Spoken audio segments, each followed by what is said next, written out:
Hello everyone, welcome to class number 16 of the course MS PowerPoint. आज के class में हम डिस्कस करेंगे और एक नया टॉपिक MS PowerPoint का। आज की क्लास का हमारा डिस्कशन का टॉपिक होगा how can we insert table in our slide in a presentation. अगर हम हमारे प्रेजेंटेशन के किसी भी स्लाइड में अगर कोई टेबल इंसर्ट करना चाहते हैं तो वो टेबल कैसे इंसर्ट कर सकते हैं उसके बारे में आज के क्लास में डिस्कस करेंगे। तो चलिए शुरू करते हैं डिस्कशन और जानते हैं कि अगर हम हमारे प्रेजेंटेशन के किसी भी स्लाइड में अगर कोई टेबल इंसर्ट करना चाहते हैं कैसे कर सकते हैं। तो उसके लिए सबसे पहले हमें जाना पड़ेगा मेन्यू बार का इंसर्ट टैब में लेफ्ट क्लिक कर देना है। उसके बाद वहां पे टेबल्स ग्रुप के अंदर टेबल कमांड है उसमें क्लिक कर देना है। उसके बाद इंसर्ट टेबल कमांड में क्लिक कर देना है और वहां पे जो टेबल हम बनाना चाहते हैं उस टेबल में कितने नंबर ऑफ कॉलम्स हमें चाहिए, कितने नंबर ऑफ रोज हमें चाहिए, वो हमें यहाँ पे मेंशन कर देना है। सपोज मुझे 3 कॉलम चाहिए और वहां पे 5 रो चाहिए। ओके, तो मैंने लिख लिया number of columns 3, number of rows 5, then okay में क्लिक कर देना है। उस हिसाब से टेबल हमारे यहाँ पे आ जाएगा। उसके बाद टेबल आने के बाद हम चाहते हैं कि ये जो टेबल है इसका जो फॉर्मेट है, इसका जो लेआउट है, इसका जो कॉलरिंग है वो चेंज हो, हम चेंज करना चाहते हैं। तो वो हम क्या कर सकते हैं, यहाँ पे बहुत तरह के स्टाइल्स हमारे पास अवेलेबल है। इनमें से कोई स्टाइल अगर हम चूज करना चाहें, इनमें से कोई अगर डिजाइनिंग हम चूज करना चाहें तो चूज कर सकते हैं। और अगर हम बॉर्डर देना चाहें तो यहाँ पे, और जब हम एक टेबल बनाते हैं तो यहाँ पे मेन्यू बार में एक दो यहाँ पे एक्स्ट्रा टैब्स ऐड हो जाता है, design tab and layout tab. तो डिजाइन टैब में क्या होता है, टेबल स्टाइल्स ग्रुप के अंदर यहाँ पे बॉर्डर्स का ऑप्शन होता है। तो यहाँ पे उसके साइड में जो एरो है क्लिक करके ऑल बॉर्डर्स दे देना है। ओके, टोटल टेबल को सिलेक्ट करके हमें क्या करना है, टोटल टेबल को सिलेक्ट करके ऑल बॉर्डर में क्लिक करके ऑल बॉर्डर दे देना है। उसके बाद अगर हम टेबल का इफेक्ट चेंज करना चाहते हैं, मतलब हम चाहते हैं टेबल थोड़ा रिफ्लेक्शन जैसा दिखे, ओके, या फिर हम चाहते हैं टेबल का शेडो दिखे, तो उस हिसाब से हम टेबल के डिजाइनिंग को भी चेंज कर सकते हैं। उसके साथ अगर हम टेबल का बैकग्राउंड कलर चेंज करना चाहते हैं तो शेडिंग में जाके हम टेबल का जो बॉक्सेस जो सेल्स हैं उनका बैकग्राउंड का कलर भी हमारे हिसाब से चेंज कर सकते हैं। ओके, आई थिंक आप लोगों को समझ आ गया है यहाँ पे कि अगर हम एक पर्टिकुलर टेबल बनाना चाहते हैं तो कैसे कर सकते हैं। इंसर्ट टैब में जाएंगे, वहां पे टेबल्स ग्रुप में जो टेबल कमांड है वहां पे क्लिक करेंगे। उसके बाद इंसर्ट टेबल कमांड में क्लिक करेंगे, देन जितने नंबर ऑफ कॉलम्स जितने नंबर ऑफ रोज चाहिए वहां पे बॉक्स में लिखेंगे, ओके में क्लिक कर देंगे, टेबल आ जाएगा।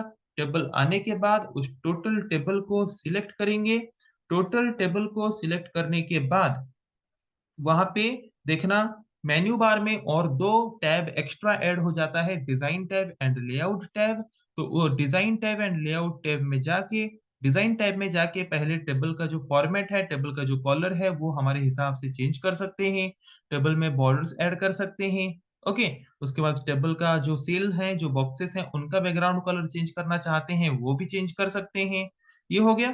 उसके बाद जब हम टेबल बनाते हैं कई बार होता है कि जो टेबल का हेडिंग होता है वो दो, मतलब हम चाहते हैं कि जब हम चाहते हैं कि दो या फिर दो से ज्यादा सेल्स को कंबाइन करके सिंगल सेल के फॉर्म में दिखाएं, जिसको बोलते हैं मर्ज, है कि नहीं, सेल मर्ज बोलते हैं, जो कि हमने एक्सेल में जो पढ़ा था। अगर हम दो सेल को मर्ज करके सिंगल सेल के फॉर्म में दिखाना चाहते हैं तो वो अगर हम करना चाहते हैं तो वो हम कैसे कर सकते हैं। जिन दो सेल्स को हमें मर्ज करना है उन दो सेल्स को हमें सिलेक्ट कर लेना है और उसके बाद लेआउट टैब में मर्ज ग्रुप में मर्ज सेल्स का ऑप्शन है, उसमें क्लिक करके दोनों सेल को मर्ज कर देना है। ओके, उसके बाद अगर यहाँ पे हमें बोलेगा किसी भी पर्टिकुलर सेल को स्प्लिट करना है, मतलब एक पर्टिकुलर सेल हमारे पास है उसको हम स्प्लिट करना चाहते हैं, उसको ब्रेक करना चाहते हैं, तो यहाँ पे स्प्लिट सेल्स में क्लिक करके क्या कर सकते हैं, वो पूछेगा एक पर्टिकुलर सेल को कितने कॉलम्स में स्प्लिट करना चाहते हो, दो। तो ओके, तो देखो एक पर्टिकुलर सेल को हम क्या कर सकते हैं, दो अलग अलग बॉक्सेस में स्प्लिट भी कर सकते हैं, मोर देन 2 बॉक्सेस में भी स्प्लिट कर सकते हैं। ओके, तो कैसे मर्ज कर सकते हैं पता चला, कैसे स्प्लिट कर सकते हैं पता चला। अगर हम नया रो इंसर्ट करना चाहते हैं तो वो कैसे कर सकते हैं, जैसे एमएस वर्ड में करते थे। ओके, एग्जैक्टली वैसे ही जिस पर्टिकुलर सेल के से मतलब ये जैसे कि अगर मुझे नया रो इंसर्ट करना है तो मेरा इंसर्शन पॉइंट कहाँ पे है उसके ऊपर डिपेंड करता है, जैसे कि मैंने एमएस वर्ड में भी बताया है। तो इंसर्शन पॉइंट कहाँ पे है देख सकते हो। उसके बाद वहां पे राइट क्लिक कर देना है।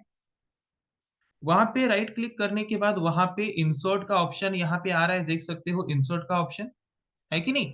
तो यहां से भी इंसर्ट कर सकते हैं, इंसर्ट ऑप्शन में क्लिक करेंगे और जहां पे इंसर्शन पॉइंट है उसके ऊपर अगर हम चाहते हैं रो आए तो इंसर्ट रोज एबव में क्लिक करेंगे।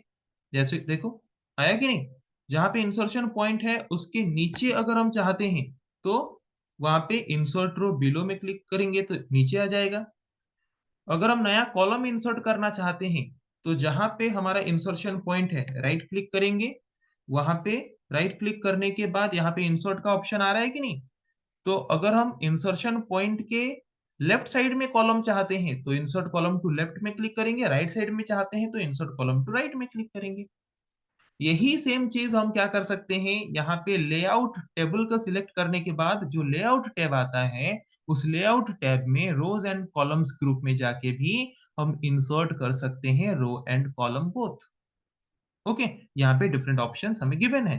और अगर हम किसी सेल को डिलीट करना चाहते हैं तो वो भी हम कर सकते हैं, उन सेल को सिलेक्ट करके यहाँ पे डिलीट में क्लिक कर देंगे। तो डिलीट कॉलम करना चाहते हैं, डिलीट रो करना चाहते हैं या फिर डिलीट टेबल करना चाहते हैं। हमने यहाँ पे रोज को सिलेक्ट किया है तो हमें रोज डिलीट करना है तो डिलीट रो में क्लिक कर देंगे, रोज डिलीट हो जाएगा। वैसे कॉलम डिलीट करना चाहते हैं तो यहाँ पे कॉलम को सिलेक्ट करके डिलीट में क्लिक करेंगे, डिलीट कॉलम्स में क्लिक करेंगे, कॉलम डिलीट हो जाएगा। अगर हम टेबल डिलीट करेंगे तो टोटल टेबल डिलीट हो जाएगा। सो आई थिंक आप लोगों को आज की क्लास में हमने जो डिस्कस किया कि अगर हम हमारे प्रेजेंटेशन के किसी भी स्लाइड में अगर टेबल इंसर्ट करना चाहते हैं कैसे कर सकते हैं, उसका लेआउट कैसे चेंज कर सकते हैं, बॉर्डर कैसे दे सकते हैं, सेल्स के बैकग्राउंड कलर चेंज करना चाहते हैं कैसे कर सकते हैं, न्यू रो इंसर्ट करना चाहते हैं कैसे कर सकते हैं, कॉलम्स इंसर्ट करना चाहते हैं कैसे कर सकते हैं, डिलीट करना चाहते हैं रो एंड कॉलम कैसे कर सकते हैं, इन सब के बारे में आज के क्लास में हमने डिस्कस किया। उसके साथ जब हम टेबल बनाते हैं हम चाहते हैं टेबल को एडजस्ट कर पाए, मतलब उसको छोटा कर पाए बड़ा कर पाए हमारे रिक्वायरमेंट के हिसाब से। तो उसके लिए पहले टेबल के ऊपर लेफ्ट क्लिक कर देना है। उसके बाद चारों तरफ डॉट्स हैं, उन डॉट्स को लेके उसको माउस के लेफ्ट बटन को क्लिक करके रखना है और अपने हिसाब से टेबल को क्या करना है ड्रैग करके हमारे टोटल स्लाइड के हिसाब से रिक्वायरमेंट के हिसाब से एडजस्ट कर देना है, जैसे कि मैंने यहाँ पे किया। उसके बाद जिस सेल में जो भी लिखना चाहते हैं उस सेल में लेफ्ट क्लिक करेंगे और सिंपली जो भी टाइप करना चाहते हैं वो वहां पे हम टाइप कर सकते हैं। ओके। उसके बाद इन सेल्स में जो टेक्स्ट है उन टेक्स्ट का स्टाइल साइज कॉलर चेंज करना चाहते हो सिलेक्ट करो, होम टैब में जाओ, जो भी स्टाइल देना चाहते हो वो स्टाइल दे दो, जो भी साइज देना चाहते हो वो साइज भी दे दो और जो भी कॉलर देना चाहते हो वो कॉलर भी वहां से इजीली दे सकते हो। और उसके बाद टेक्स्ट अलाइनमेंट के बारे में लास्ट क्लासेस में ऑलरेडी हमने डिस्कस कर लिया है। टेक्स्ट अलाइनमेंट यूज करके हम सेंटर में दिखाना चाहते हैं या राइट साइड में दिखाना चाहते हैं या लेफ्ट साइड में दिखाना चाहते हैं या फिर जस्टिफाई अप्लाई करना चाहते हैं तो मेनली हम सेंटर में दिखाते हैं तो सेंटर अलाइनमेंट को क्लिक कर देना है। ओके। उसके साथ लेआउट टैब में जब हम जाएंगे और भी कुछ ऑप्शंस हमें वहां पे गिवन होता है। यहाँ पे देखो लेआउट टैब में भी टेबल का अलाइनमेंट ग्रुप यहाँ पे गिवन है कि नहीं, जिसको यूज करके हम क्या कर सकते हैं हमारे टेक्स्ट को, ये देखो हमारा जो टेक्स्ट यहाँ पे है थोड़ा ऊपर है, यहाँ पे क्लिक करेंगे देखो सेंटर में आएगा, यहाँ पे क्लिक करेंगे नीचे आ जाएगा, यहाँ पे क्लिक करेंगे ऊपर आ जाएगा। हम इन सब को यूज करके क्या कर सकते हैं हमारे टेबल में जो टेक्स्ट है उनको हम इजिली हमारे रिक्वायरमेंट के हिसाब से एडजस्ट कर सकते हैं, है कि नहीं। या फिर टेक्स्ट का डायरेक्शन अगर हम चेंज करना चाहते हैं, ओके, तो यहाँ पे क्लिक करो, देखो टेक्स्ट को जैसे रिप्रेजेंट करना चाहो वैसे रिप्रेजेंट कर सकते हो। ओके। अपने रिक्वायरमेंट के हिसाब से हम क्या कर सकते हैं, अपने रिक्वायरमेंट के हिसाब से हम इनको एडजस्ट कर सकते हैं। जैसे कि यहाँ पे देख सकते हो ये ऐसे सीधा हमने रिप्रेजेंट करने की कोशिश किया तो यहाँ पे ये सीधा रिप्रेजेंट हो रहा है। तो हम जैसा चाहे वैसे अपने रिक्वायरमेंट के हिसाब से क्या कर सकते हैं हमारे टेक्स्ट को रिप्रेजेंट कर सकते हैं लेआउट टैब में जाके टेक्स्ट डायरेक्शन को यूज करके। ओके। सो आई थिंक आज के क्लास में जिस टॉपिक के बारे में हमने डिस्कस किया आप लोगों को समझ आ चुका है। सो नेक्स्ट क्लास में हम डिस्कस करेंगे ऐसे और कुछ टॉपिक के बारे में। आज के लिए इतना ही। Thank you.